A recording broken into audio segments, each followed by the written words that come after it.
Buenas tardes, instructora y compañeros. Hoy hablaremos de lo que es la Declaración Universal de los Derechos Humanos y por qué se creó. Empezaremos hablando sobre qué es la Declaración Universal de los Derechos Humanos y para qué se creó. Por lo general, la Declaración Universal de los Derechos Humanos es un documento que sirve como plan de acción global para la libertad y la igualdad de las personas.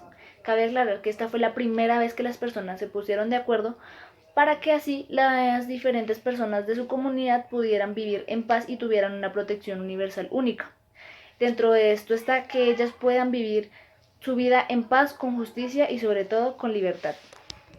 La DUDH fue adoptada el 10 de diciembre de 1948 por las Naciones Unidas, dando como respuesta a los actos barbaries ultrajantes que fueron cometidos en la Segunda Guerra Mundial.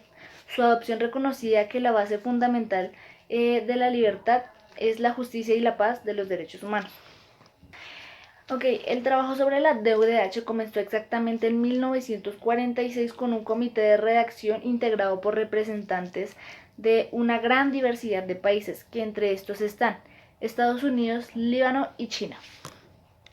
El comité de redacción se amplió posteriormente para incluir representantes de otros países, y entre estos países están Australia, Francia, Chile, Reino Unido y la Unión Soviética, lo que permitió que este documento se beneficiara de aportaciones de los estados y de las regiones y de su diversidad, bien sea de contextos religiosos, culturales y políticos. Claro que después de ello, esta declaración fue debatida por los miembros de la Comisión de los Derechos Humanos de la ONU, y finalmente esta fue adoptada por la Asamblea General en 1948. Cabe aclarar que la declaración tiene 30 derechos y libertades que pertenecen a todas las personas y que no pueden arrebatar, cambiar o interrumpir, ya que cada una de estas se incluyeron siendo la base del derecho internacional de los derechos humanos. Puede decirse que este es el documento más traducido del mundo. Continuemos. ¿Para qué está concebida? Vamos a la siguiente pregunta, y es: ¿cuál es la pertinencia de la Declaración Universal de los Derechos Humanos 70 años después de su adopción? Daré respuesta a la anterior pregunta. Podemos decir que la DUDH, como lo indica en su título, es universal, lo que quiere decir que va dirigido a todas las personas en todos los países, aunque no es legalmente vinculante la protección de los derechos humanos y libertades contenidos en esta declaración, ya que está incorporada en numerosas constituciones y marcos jurídicos nacionales.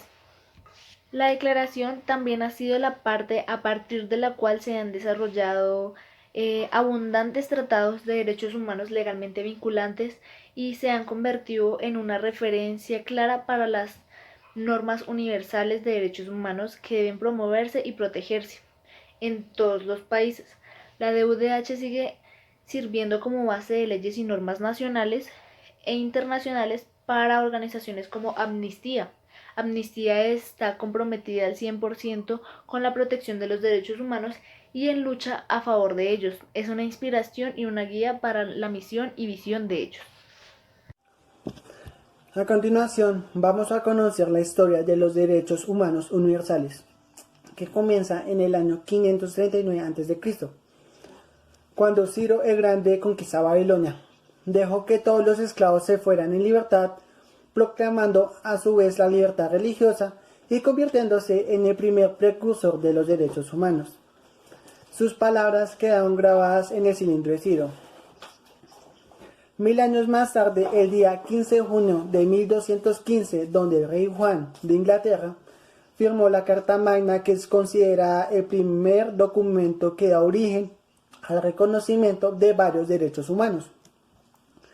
En el año 1776, el Congreso de Estados Unidos aprobó la Declaración de Independencia, donde su autor principal fue Thomas Jefferson el día 2 de julio de 1776. La declaración hace énfasis en dos temas principales, que son los derechos individuales y los derechos de revolución.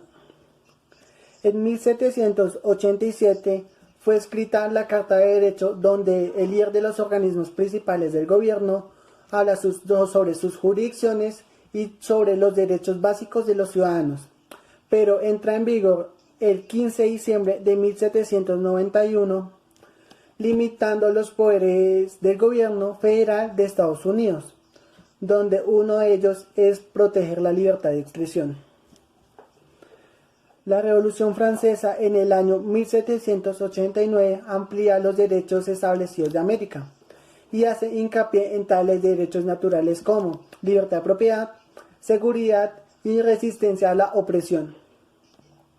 En el 1864, la primera convención de Ginebra, donde 16 países europeos y de América asistieron por la invitación del gobierno federal de Suiza, con el propósito de adoptar un convenio para el tratamiento de soldados heridos en combate, estipulando la obligación de proveer atención médica sin discriminación, respetando el transporte y el equipo de personal médico. Gracias Andrés. Bueno, en 1915 aparece Mohammed Gandhi. Esta persona es la que comienza a difundir que todas las personas en el mundo tienen derechos humanos, no solamente en Europa, y a través de sus protestas pacíficas, como la huelga de hambre, logró su cometido. Años después, en 1945, aparece la Carta Fundacional de las Naciones Unidas. El 26 de junio de ese mismo año, la Carta de las Naciones Unidas sería la primera vez en la que apareciera el término derechos humanos. En la Carta Fundacional aparece 7 veces a lo largo de su texto. 3 años después, en 1948, la Declaración Universal de los Derechos Humanos hace su aparición el 10 de diciembre. Fue proclamado por la Asamblea de la ONU en París. Este hito de la historia de los derechos humanos es la primera vez en la historia que se establecen los derechos humanos fundacionales que deben protegerse ante todo el mundo.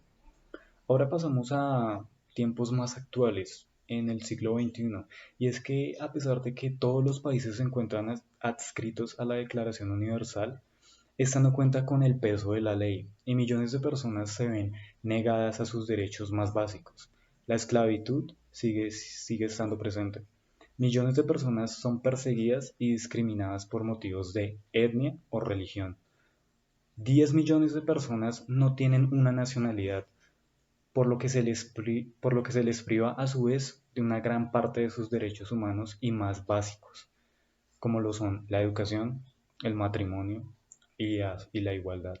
Gracias.